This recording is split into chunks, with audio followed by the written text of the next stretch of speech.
வணக்கம் நண்பர்களே, welcome to my channel.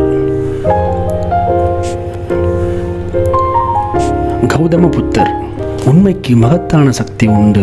அதை எவராலும் மாற்றிடவோ மறைத்திடவோ இயலாது. உண்மையை அழிக்கும் சக்தி எவருக்கும் இல்லை.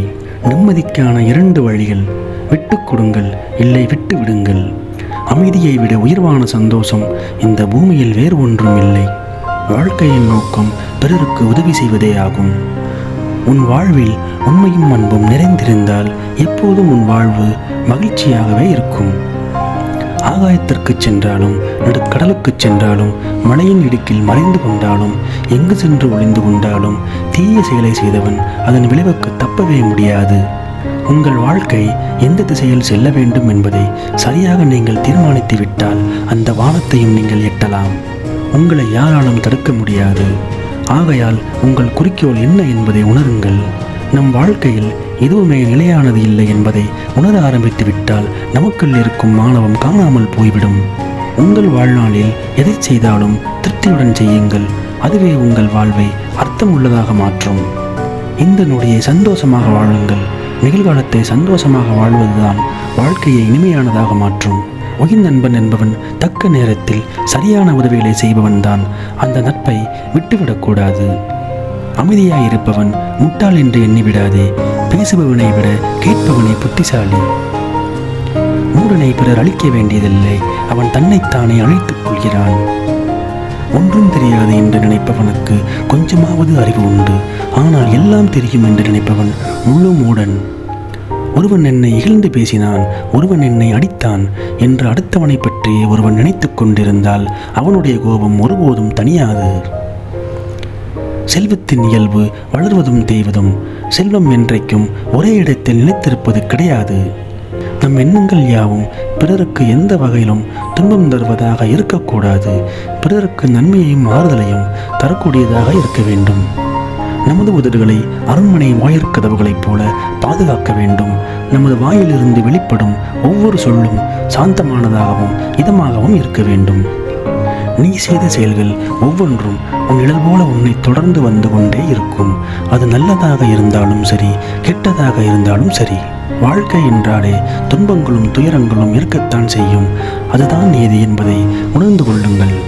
நமக்கு நடக்கும் அனைத்திற்கும் காரணம் நாம் நினைத்த, சொன்ன அல்லது செய்தவற்றின் விளைவாகும். நம் வாழ்க்கைக்கு நாம் மட்டுமே பொறுப்பு. நீங்கள் ஒரு பூவில் விருப்பப்பட்டால் அதை பறித்து விடுவீர்கள். ஆனால் நீங்கள் ஒரு பூவில் அன்பு வைத்தால் தினமும் அதற்கு தண்ணீர் ஊற்றுவீர்கள். மாற்றம் ஒருபோதும் வலி மிகுந்ததல்ல, மாற்றத்தை எதிர்ப்பது மட்டுமே வலி மிகுந்தது. எப்படி எதிர்வினையாற்றுவது என்று கற்றுக்கொள்ளாதீர்கள், எப்படி பதிலளிப்பது என்று கற்றுக்கொள்ளுங்கள். உலகம் ஒரு கண்ணாடி போன்றது. அது ஒவ்வொரு மனிதனுக்கும் தனது சொந்த எண்ணங்களின் உண்மையான பிரதிபலிப்பை காட்டுகிறது. உங்கள் மனதை ஆளுங்கள், இல்லையெனில் அது உங்களை ஆளும். எல்லோருடைய வாழ்க்கையும் நிரந்தரமற்றது. பிறகு ஏன் நிரந்தரமற்ற விடயங்களுக்காக கவலைப்பட வேண்டும்? உண்மையை பேசுங்கள், உங்களால் முடிந்ததை கொடுங்கள், ஒருபோதும் கோபப்படாதீர்கள். இந்த 3 படிகளும் உங்களை இறைவனை நோக்கி வழி நடத்தும். வாழ்க்கை நிகழ்காலத்தில் மட்டுமே நிகழ முடியும். நிகழ்காலத்தை நீங்கள் இழந்தால் வாழ்க்கையை இழக்கிறீர்கள். மற்றவர்கள் சொல்வதை கண்மூடித்தனமாக நம்பாதீர்கள். உங்களுக்கு மனநிறைவு, தெளிவு மற்றும் அமைதி தரக்கூடியதை நீங்களே கண்டுணருங்கள். அதுவே நீங்கள் பின்பற்ற வேண்டிய பாதை.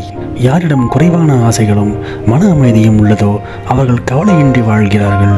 தங்களை தாமே நம்பி யாரிடமும் உதவி எதிர்பார்க்காமல் தங்களுக்கு தாமே உதவிகரமாக இருப்பவர் யாரோ அவரே வாழ்வில் மிக உயர்ந்த இடத்தை அடைகின்றார். பெரியவர்களை எப்போதும் மரியாதையாக நடத்துவர்களுக்கு இந்த 4ம் அதிகரிக்கும். வாழ்க்கை, அழகு, மகிழ்ச்சி, வலிமை. தான் ஒரு ஞானி என்று நினைக்கும் ஒரு முட்டாள் வெறும் முட்டாள்தான். ஒரு முட்டாள் என்று தெரிந்த முட்டாள் உண்மையில் ஒரு ஞானி. உங்களுடன் நடக்க ஒரு நல்ல துணையை உங்களால் கண்டுபிடிக்க முடியவில்லை என்றால் காட்டில் சுற்றித் திரியும் யானையைப் போல தனியாக நடந்து செல்லுங்கள். உங்கள் முன்னேற்றத்திற்கு தடையாக இருப்பவர்களுடன் இருப்பதை விட தனியாக இருப்பதே நல்லது. மற்றவர்கள் என்ன செய்கிறார்கள் அல்லது செய்ய தவறுகிறார்கள் என்பதில் கவனம் செலுத்தாதீர்கள். நீங்கள் என்ன செய்கிறீர்கள் அல்லது செய்ய தவறுகிறீர்கள் என்பதில் கவனம் செலுத்துங்கள். வாழ்க வளமுடன்.